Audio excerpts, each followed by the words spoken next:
Well, good morning, everyone. It's so great to be with you. Thank you for that amazing last panel. Very compelling content, a lot of great discussion. My name is Scott Carpenter. I'm Director of Policy and International Engagement at Jigsaw, which is a company within Google. And today, I am happy to be honored to be moderating this panel, which is going to discuss an important critical issue to all of us, which is related to internet shutdowns and the trends surrounding them and what we can do about them. You know, as we introduce the panel, I want to just reflect a bit that the first internet shutdown, first major internet shutdown happened just 10 years ago.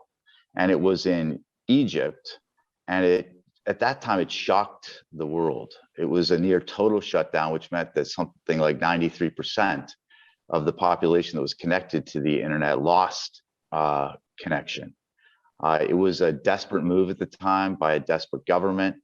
It didn't last terribly long, in part because of the economic cost, but also because the expressed outrage of the international community was swift, persistent, strong, and seen as a massive violation of human rights. And so the shutdown was lifted. But times have really changed. In the past 10 years, there have been 850 internet shutdowns, according to Access Now. And each year, the pace of those shutdowns has been accelerating. And this year alone, there have been well, through September anyway, there have been 50 plus shutdowns. And according to UN Special Rapporteur Clement Voul, the problem is just getting worse. It's more widespread and accelerating. The fact is that internet shutdowns today have become the primary means by which governments are silencing dissent.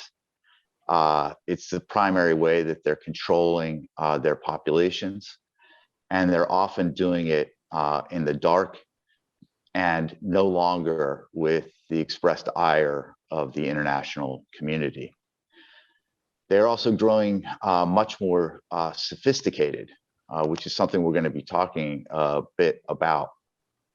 And one of the interesting trends, if you want to call it interesting, is that shutdowns are often the culmination of a series of repressive tactics that are deployed. And I think that this is something that this audience is extremely familiar with.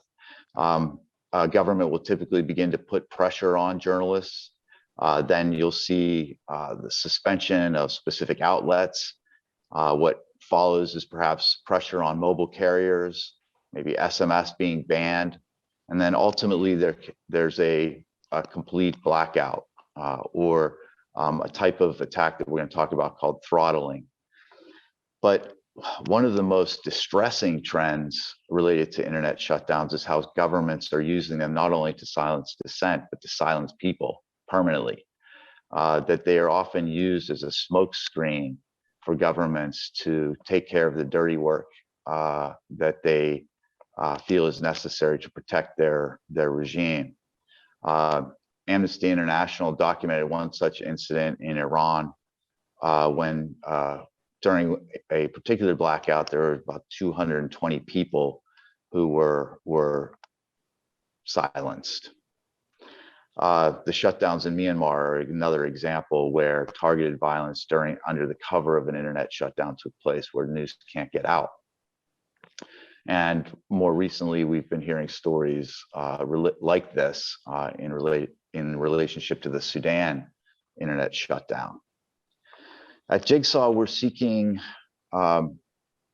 working with partners, Access Now, Uni, Censored Planet, among them, to do two things. One is to find new ways to measure shutdowns, to alert people to them in a more real-time context, and we're also using technology and software engineering generally to develop tools to make populations much more resilient to internet shutdowns, and thinking about ways to push this technology further, make it more accessible to people, easier to use, so that when the time comes, they retain some access to the open web. So we're going to get into all of these issues with these amazing panelists that were introduced just a bit ago. And what I'm going to do is as I ask them the first question, I would really like for you to introduce yourself and maybe share just something personal about how it is that you came to study this issue, why it's important to you. Okay, so here we go. Marianne, Felicia, I've just mentioned a number of shutdowns that we've recently seen. And there are now fears looming over Afghanistan, where there's concern that the internet could be shut down and the country could be delinked from the global web. Can you give your perspective on what an internet shutdown is? Like, how do we define internet shutdown? And what are people experiencing when they go through one? Maybe Marianne, would you like to start? Sure, Scott, thank you. Hi, I'm Marianne Díaz. I am a human rights activist and researcher from Venezuela, currently based in Chile, and I'm working as a Keep Your Own Fellow in Access Now. We have a working definition of what we understand as an internet shutdown that is currently being discussed and expanded and always work on, because as all things internet, technology changes and the way people use the technology evolves. But right now we understand an internet shutdown as an intentional disruption that makes internet inaccessible or unusable, that targets a specific group or a specific location, a specific group of people. It often uses as reasons national security, or the need to restore peace and order, or the need to prevent or avoid the spread of misinformation or hate speech or anything like that. In actuality, it is often used to control information, to control the flow of information online. As we have been seeing in more recent years, there is a significant trend towards using different types of technology, such as throttling, for instance, to render internet unusable in moments where the people need it the most, like when there is a political event, like an election or a protest, a big protest.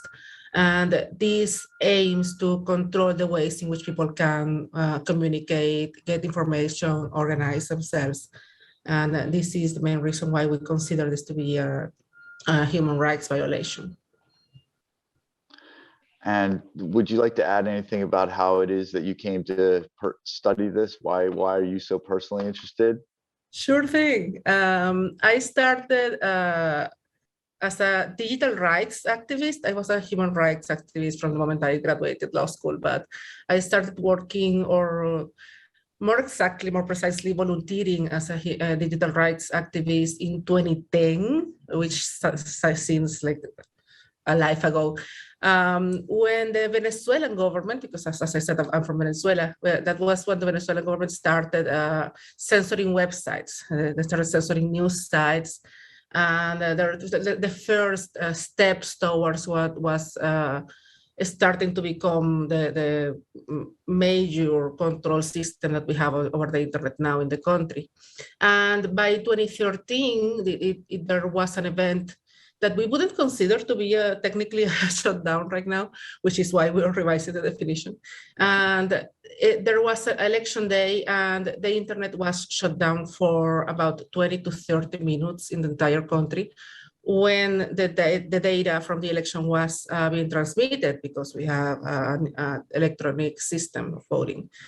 And of course, this caused all sorts of mistrust in the system, anxiety in the population, the inability to communicate with others and to know how people who were out in the poll centers were doing and what was happening. And this steered my interest towards more particular types of internet control. So I have worked on the digital rights spectrum in everything, in every topic you can think of. But the particular topic of internet controls, information flows controls, is the most important to me because of this, because of the deep ways in which it affects people that are experiencing the shutdown. The absolute inability to find other ways to get information, particularly as years goes by and internet become more important in the ways that we obtain our information, but also how do you communicate with people, with others that are in the same space as you? How do you know about your family? How do you know what's happening? And the vulnerability that you feel in those moments, I feel that that's a major human rights violation. That's what makes it so important to me. Thank you. Thank you so much for sharing that. Roya, Censored Planet, it works on documenting shutdowns like these. It's become an important advocacy tool to have that kind of information, to make sure, as I said earlier, that it doesn't happen without people knowing about it. But could you describe a little bit more about the new sophistication of internet disruptions, shutdowns, what we mean when we talk about them today, as opposed to how we thought about them in 2011 when Egypt shut down the internet? Absolutely. 2011, when Arab Spring happened, I was a PhD student, and the idea of asking activists and volunteers to help us collect measurement data, especially at the time of political unrest, didn't seem fair to me. And that was when I asked a simple question of, is there a way we can collect censorship data without asking volunteers? And this simple question inspired a decade-long efforts alongside of my collaborators and manifests itself as a Censored Planet observatory.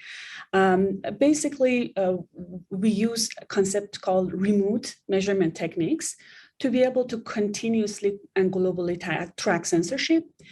What does that mean? It means that we have a measurement machine at the University of Michigan that sends internet-wide scans to collect public infrastructure machines such as routers, web servers that belong to internet providers and large organizations all over the world. And then we use some certain properties of the network and how this machine responds to our customized queries to be able to learn about IP, DNS, and HTTPS blocking.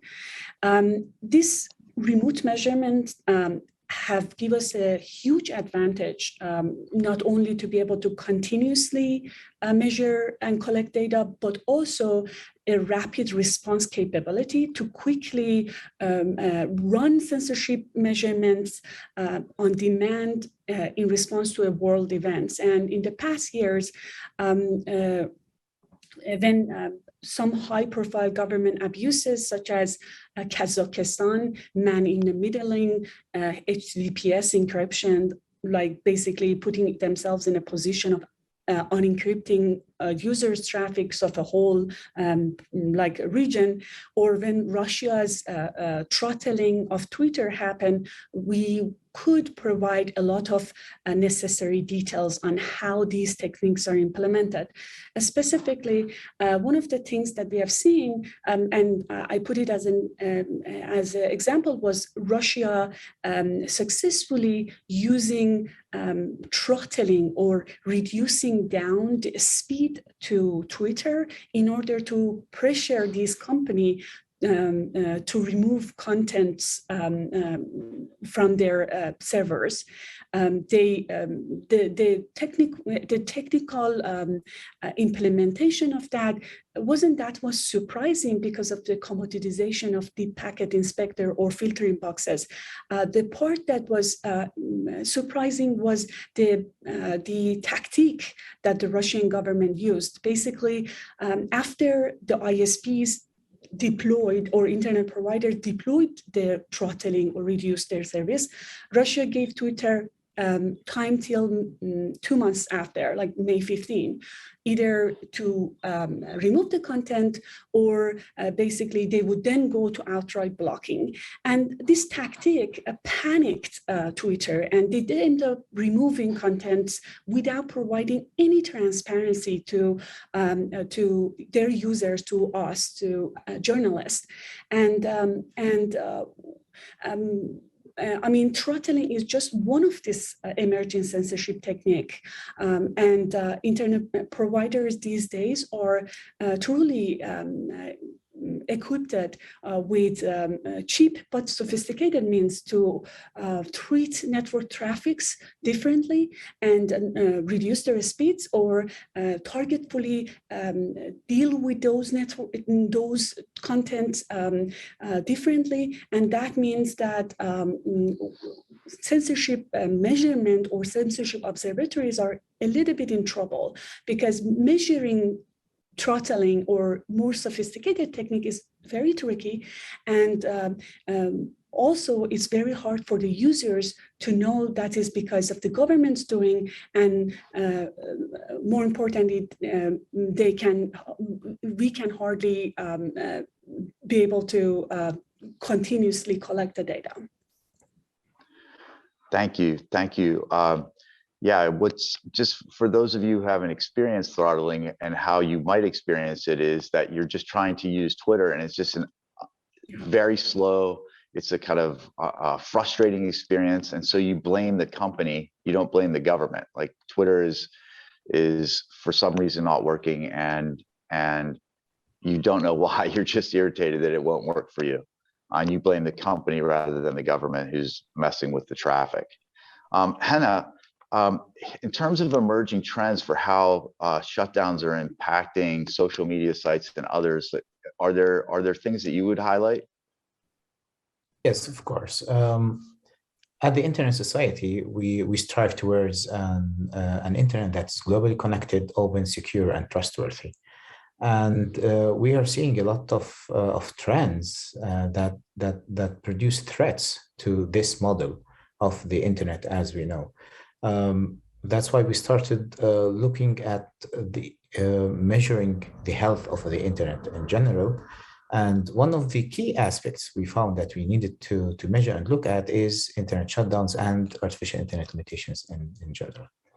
When it comes to social media websites and specific censorship and blocking of content, we see that it takes away the capability of people to communicate, particularly that these services in many times are the main method of communication between families, between businesses, between friends, between anyone around the world, and so this reduces the functionality of the internet and the value of the internet for the users as well as for businesses and around the world. So this definitely have great effect on the economic benefit of the internet as well as social benefit of the internet. We are seeing a lot of new trends in particular, as Roya mentioned earlier. They're becoming more smart in how to implement these artificial limitations on internet access. One of the examples we saw is throttling Facebook live streaming in a specific square. So you can see how specific this becomes to the point where live streaming is no longer usable. we could only know about this incident from reports from people on the ground. It's really hard to measure that such sophisticated limitations from the outset of the network. You need to be either running a probe or a sort of measurement tool from within the network, or get reports from the people. So we are seeing that it's becoming harder to measure and to identify where a specific limitation is being implemented. Hanna, could you also just maybe explain to the audience, like when we talk about probing or using a probe, what we're actually talking about? And I think, Roya, you mentioned that monitoring is really important, but you need to do it in an ethical way. And I'm just kind of curious if we could talk a little bit about that. So Hanna, could you tell us like what a probe is? And then Roya, maybe you could just quickly share something on that. Mm-hmm. Well, a probe can be a tool, a software, or a hardware running specific software that conducts a series of tests to see if there are any specific limitations imposed on internet access from that specific point or node, if you want to call it that way. And it works by trying to, for instance, to identify blocking of a specific website, tries to access it from two different paths from the same device, tries to access it directly and through a circumvention tool like a VPN or so on, and sees if it could reach the website from the circumvention tool, but not directly. This means that there is high probability that this website is blocked from direct access. If the probe couldn't even connect to one or more circumvention tools, then we know that there is a high probability that the circumvention tool itself is blocked. And in a similar way to speed tests, where it tries to compare the speed of accessing different services. Thank you. Roya, could you talk a little bit about your approach to measurement? Absolutely. I think Hanna brought a couple of questions that I think I want to highlight also, which is that the current censorship mechanisms are becoming more targeted to regions. And as a result, you need to have, if you use traditional approach, it means like directly measuring it, like having people on the ground running code on their machines and test whether the domain is being censored or not, you are limited to some degree to number of volunteers you have or number of users on the ground at the time does collect the data. And the data collected often is not continuous because volunteers lose interest, or basically the political event ends, and as a result, you don't see how the censorship changes over time. And more importantly, asking volunteers to help at the time of unrest can be a little bit risky, because these filtering devices or these monitoring devices can sometimes trail back who collected data, and as a result put those volunteers at some sorts of risks. And so because of all, we have tried to ask a question of, can we collect this data from outside remotely without asking volunteers? And more importantly, we wanted to do that in a safe way. Like, for example, can we use web servers or infrastructure devices, like devices that runs the network, like routers, gateway routers, or DNS resolvers themselves, to be able to collect the data. In that way, it's much safer and the data you collect is just sending some measurements continuously and collect the data that way over time. And this is basically what Censored Planet does. We have more than 100,000 of vantage points globally and cover many countries. Still, I think we are not to the level of coverage that we dream of, like having vantage point in every regions safely, but we upgraded the scale, and in the past year and a half, we have worked with Jigsaw actually to develop dashboards, analysis dashboards to facilitate journalists, activists or NGOs access to 45 billion data points that we collected over the past 3 years. For many of the peoples that are hearing this, we are equipped with rapid response capabilities to hopefully collect data, customized data for events that happened. And if we can be a help for your advocacy mission, ping us. Thank you so much, Roya. Before turning to Justin Henck, who's a product manager at Jigsaw, who's been working on some interesting tools, I just wanted to come back to you real quick, Hanna. Can you explain or share with the audience why it's so hard to get this real-time information on a shutdown? So when something's happening, everybody wants to know what's going on, and we say, we can't say for sure. But why, so help people understand kind of the how we think about calling something a shutdown. Well, yeah, that's a great question. And actually, there are two main reasons. One of them is technical. The other is ethical and related to security and of people. So the technical answer would be is that internet is dynamic. Internet routing is dynamic. How networks communicate with each other, the paths that they take is dynamic. So it's really hard to attribute any change in how traffic flows around the world to an artificial internet limitations incident or a shutdown incident. So that's particularly from the outset. Also, it's possible that the disruption that occurs on a network is quote unquote natural, and that it is not as a result of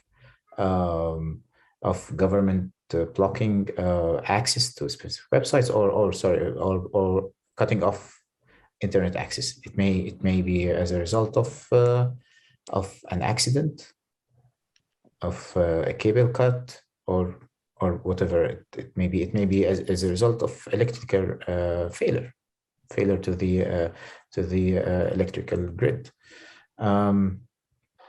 So it's really hard to do that, especially with the high level of false positives. I'm sure that everyone that's working with measurement have faced that dilemma, that they're seeing that something is happening somewhere, but they have seen a lot of false positives to call that a shutdown. The other aspect, which is very important, is that we fear for the lives of people that reported the shutdown. We don't know if the entity that called for the shutdown may put their livelihoods in danger. So we are very careful in calling a shutdown because of that as well. Thank you. All right, so Justin, you and your team are working on some very interesting tools to help people continue to maintain access in some way to the open web during shutdowns. Can you talk a little bit about the work, and particularly about this tool called Outline? What is it? Why did you guys work on this? Sure. Thanks, Scott. So first things first, Outline is not a VPN. What Outline is a tool that lets people run their own private VPN on a cloud server and share it with others. So the reason we created Outline is that we saw a lot of great work being done by the very vibrant internet freedom community and by software engineers and technical folks who are living under regimes of internet shutdowns or censorship. And we saw that these tools had great value to people during partial internet shutdowns, but that they weren't really accessible to a non-technical audience. And so what we did was to build upon their work, creating an open source tool that incorporates some of the user experience expertise that we have, as well as the production engineering skills of our team, and to make those tools more accessible to a non-technical audience. So ideally, as long as you understand what a cloud server is, then you should be able to set up and create your own private VPN in under 10 minutes. It's resistant to censorship both because of the protocol, which could be true of any number of solutions that are available commercially or for free. But it's also resistant because of the fact that you're sharing it privately with others. So if I am creating a VPN using the Outline tools and sharing it with Scott over a secure messaging system, then nobody's going to know without an advanced level of inspection exactly where that VPN server is, that it is a VPN server, and that they should be blocking it. So in cases of partial internet shutdowns, it's going to be more resistant than many other options to blocking. The goal here is really that people will create their servers and share them with others. So I'm personally always very happy when I meet individuals, often diaspora members who are outside of their home countries, who've created an Outline server and shared it with people at need at home. So we know from experience and from design that a single server can provide access to over 100 people for $5. $5 a month to people living in many of these countries that experience consistent or regular internet shutdowns can be a lot of money, but often to a diaspora member working abroad, maybe somebody who's got a little bit of technical knowledge, $5 a month can be a great expenditure for them in order to provide impact and support to friends and family who may be in need, such as in an instance where they are aware of upcoming elections or potential other need for access. One thing I do want to point out about these kinds of tools is that VPNs are not a replacement for secure messaging tools. And so even if you're using a tool like Outline, you should also be sure to be using secure messaging or anonymity tools where appropriate. So if I understand you correctly, Justin, you're saying that everyone in the audience who's listening to us right now could set up their own VPN service for their friends and family and those who are perhaps fellow journalists in other countries right now, if they wanted to.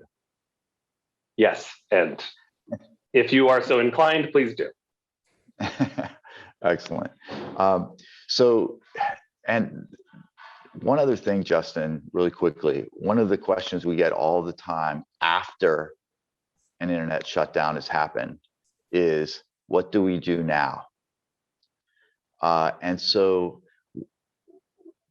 what is it about the strategy that needs to change so that in thinking about resilience, we collectively find ways to ensure that this technology is deployed early? Right.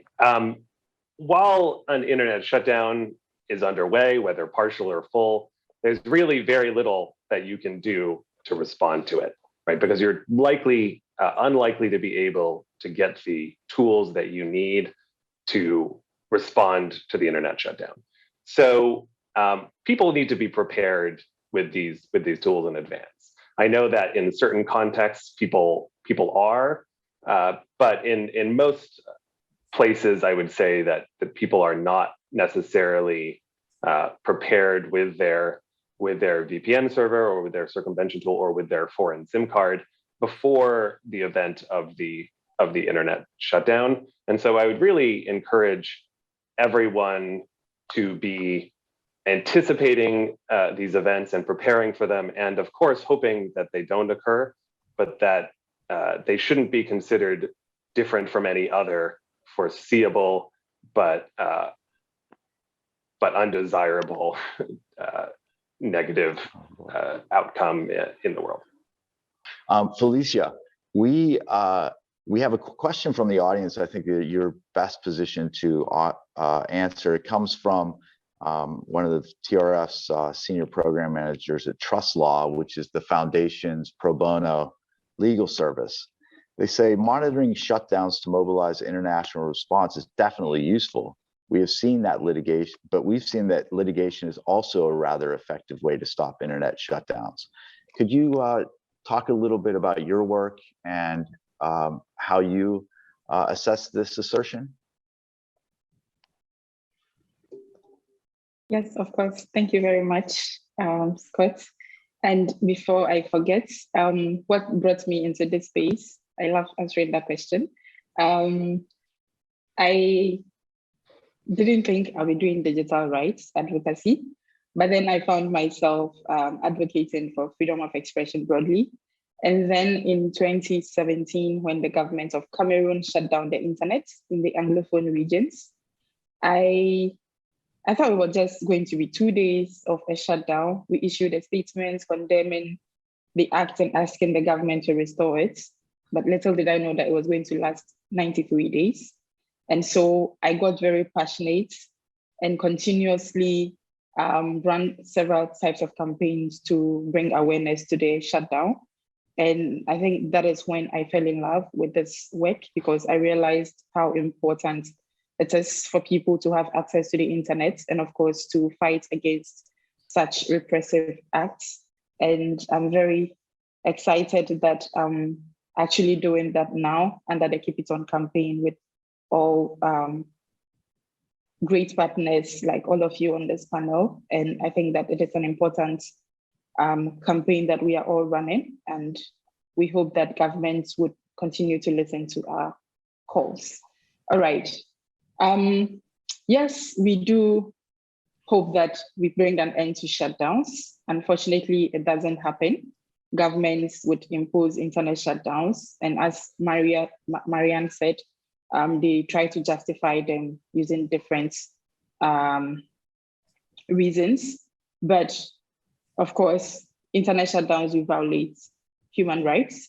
And so if your government disappoints you by shutting down the internet, I think I can use several examples, but I'll focus on just a few for the sake of time. So last year, we had the ECOWAS Court, the Economic Court of Justice of the Economic Community of West African States, ruled that shutdowns that were imposed by the Togolese government, that was in 2017, to quell protests were illegal and did violate the rights of the people in Togo.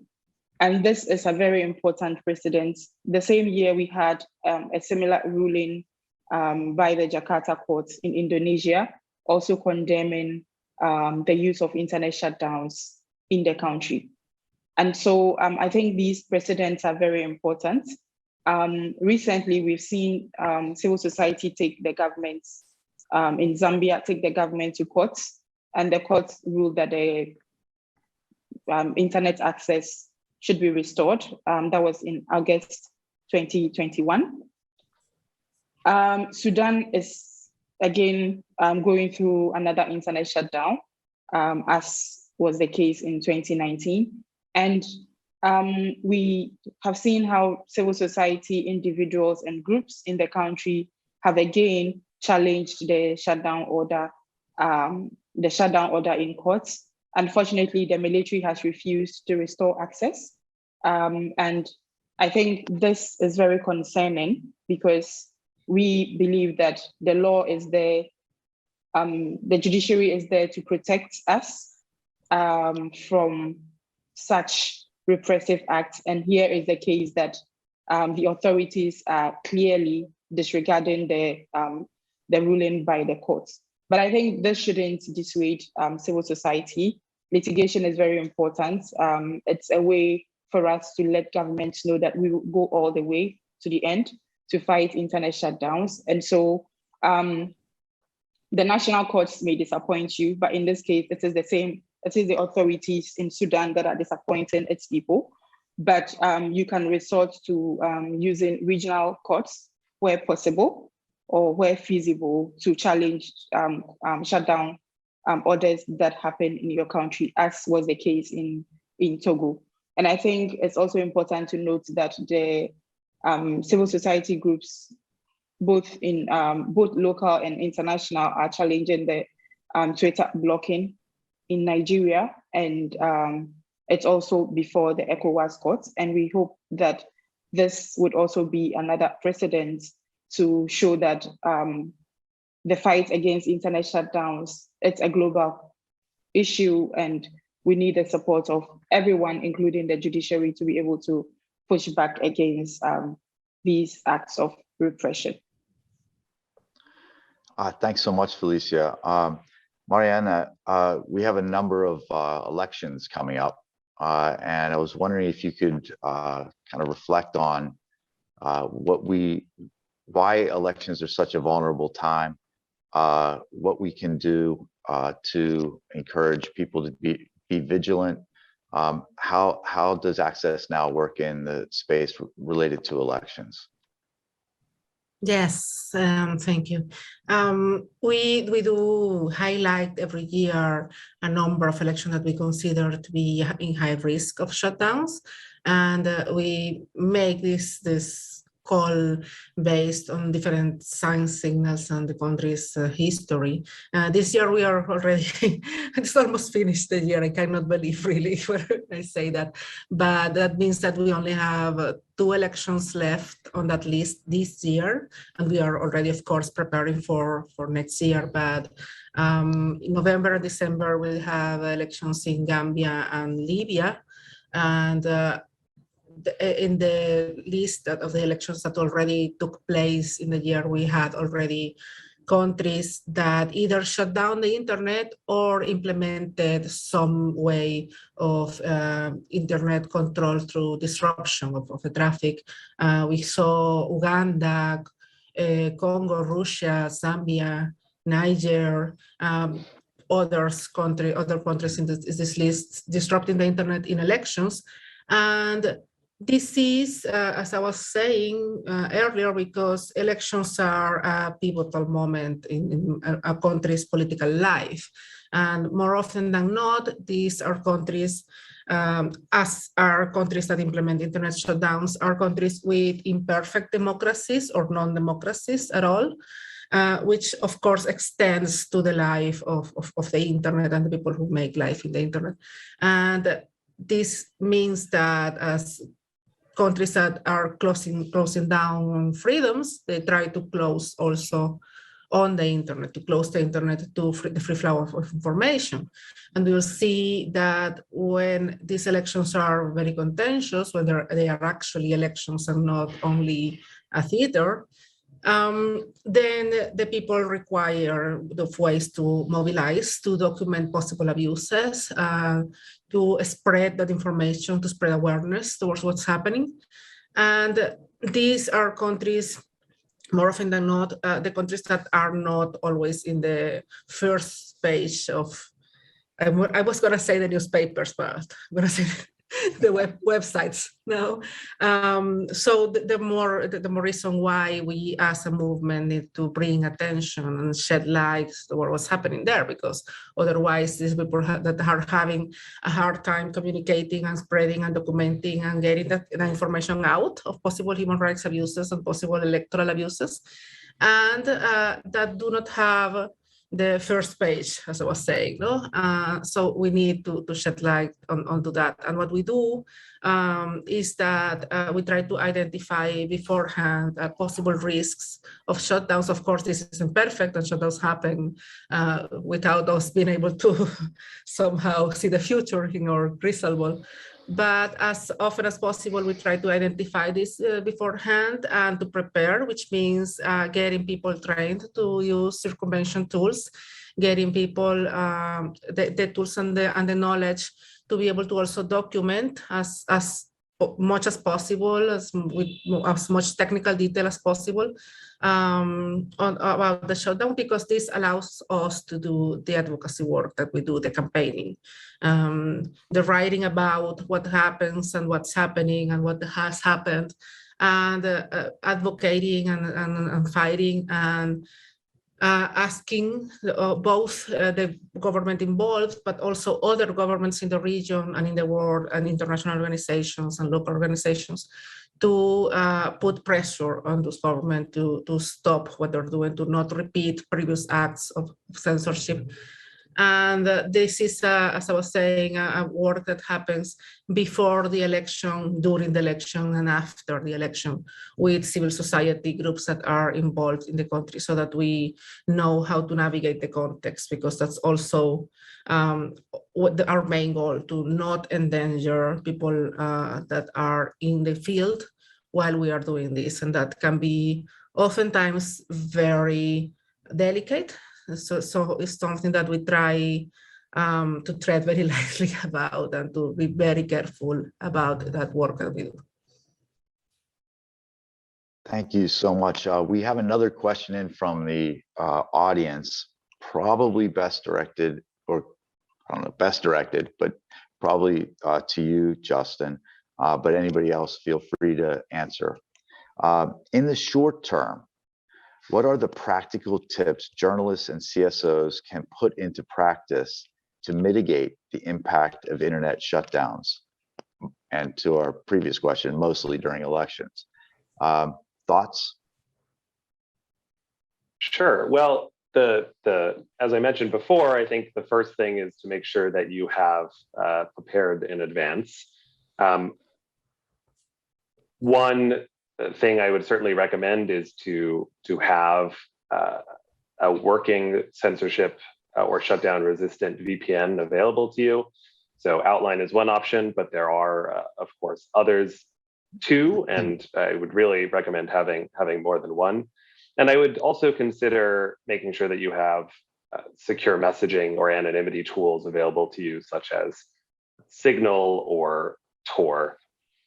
The final piece is, I think, having an option for really the most drastic internet shutdowns available, where nothing is available to you. There are two or three options that I'm aware of. The first is sometimes foreign SIM cards remain accessible. And so having a roaming SIM card that works in the country where you are, that you haven't started using, may be an option.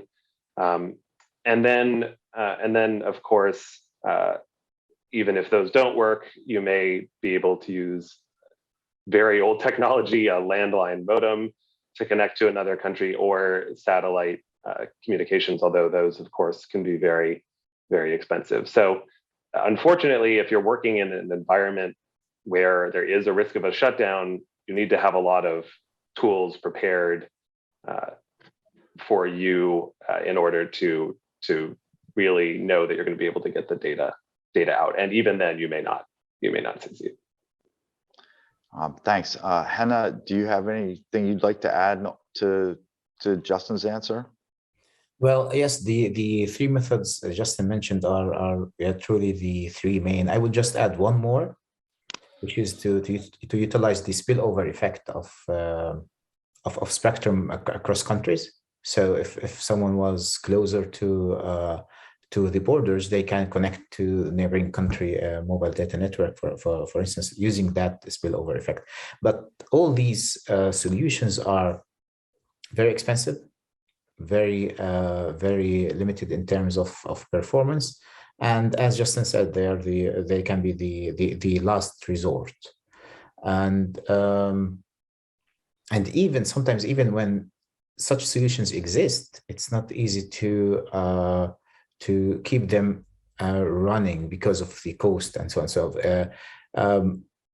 we have seen in Sudan, for instance, I'm aware of people who have VSAT access but could not renew it because they could not pay the foreign company that provided that service.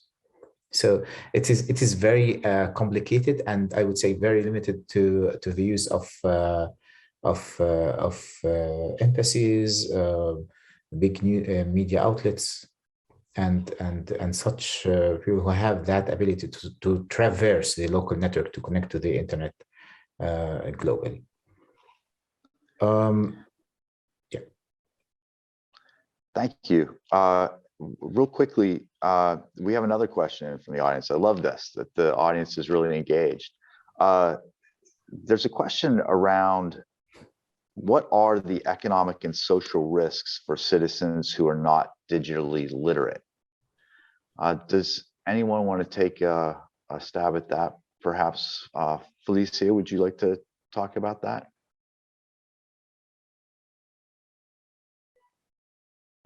Yes, so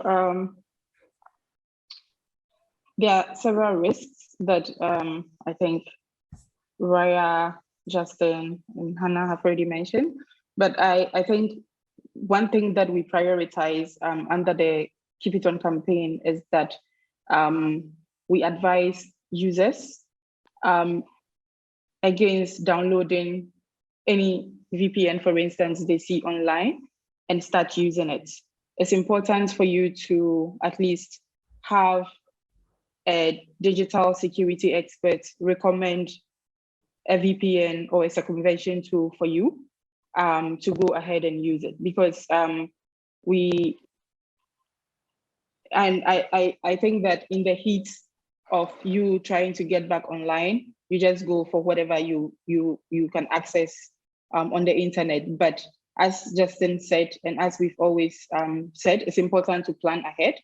It's important for you to have some of these tools downloaded ahead of a big event in your country, even if your government hasn't shut down the internet before, so that you are well prepared. We have resources, and you can check on the Keep It On page on our website, and you'll be able to find all these resources there in the toolkit. And so I think that is the way to go. I would always recommend getting the advice or expertise of digital security experts who will be able to walk you through this process and get you to download VPNs that have been audited and can guarantee your safety, at least before you use them. Thank you. Would anybody on the panel like to add to what Felicia had to share? Well, we have another question in from the audience. Can the panel think of any cases of citizens being fined or arrested for using VPNs or other tools to bypass shutdowns? I think we all have experience with this, but perhaps I could turn to you again, Hanna, to answer first. Well, yes, we know that in several countries it is illegal to use sometimes end-to-end encryption or VPN. For instance, in the United Arab Emirates, it's illegal to use VPN except for business users. The people that are proved to be using it and are targeted in a way face huge fines, if not imprisonment. And this is the same in many countries. In Sudan, in the latest within the latest shutdown, we heard of cases where people who were active online were targeted offline and were imprisoned because they were able to bypass the restrictions, basically. So yes, it is true that that we need to be careful even when using circumvention tools.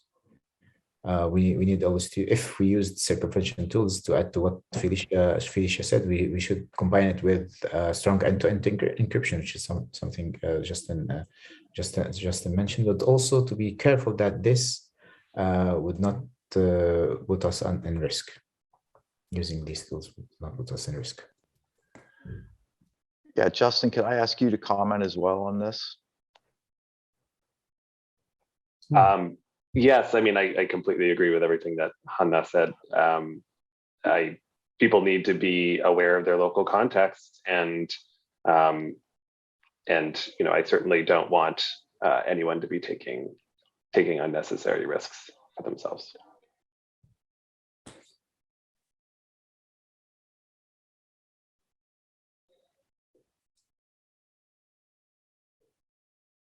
I think we're losing Scott again, and we are to the last 4 minutes.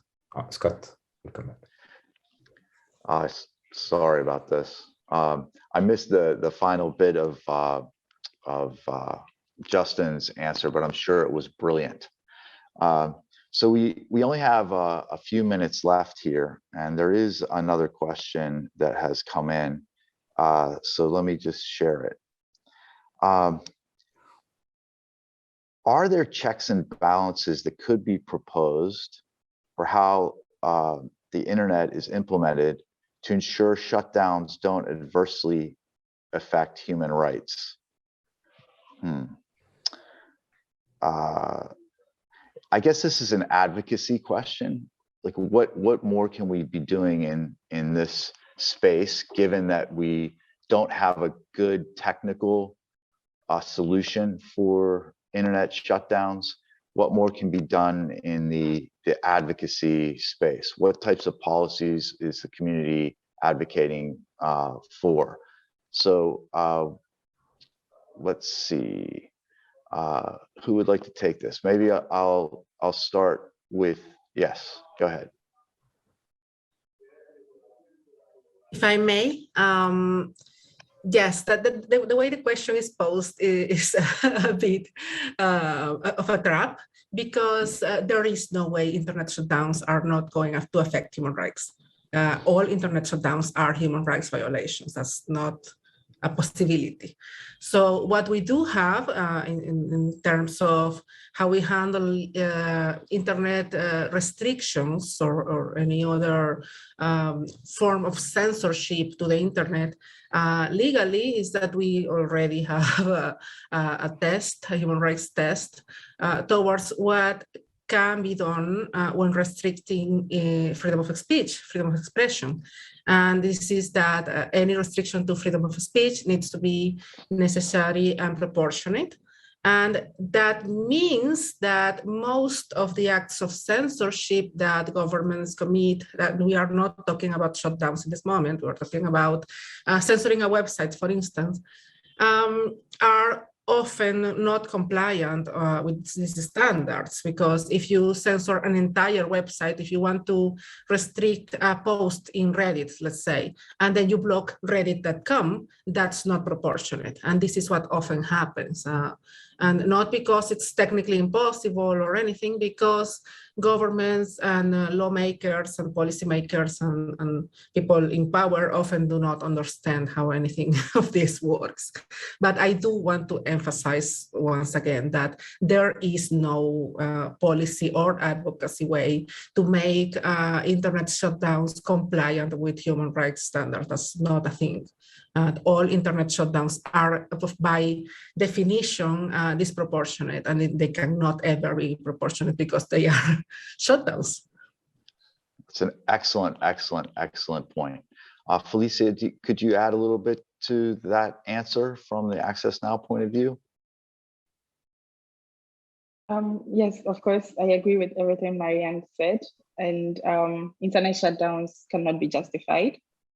Governments try to do so, but it cannot be justified because they violate fundamental human rights. And I think all governments have a responsibility and a duty to uphold and protect the fundamental rights of their citizens. And so we are just repeating or reminding them of their responsibility to do what they pledge to do. And so that is why I think, and I agree with Marianne that shutdowns cannot be justified. Thank you. I think this whole panel 100% totally agrees with that statement. So I want to thank the panelists for the discussion that we've just had. I hope that the audience really enjoyed it and learned from it. I want to express our great thanks to the Thomson Reuters Foundation and the Internet Society for creating this opportunity. We hope that the conference continues on as strongly as it has till now. Thank you.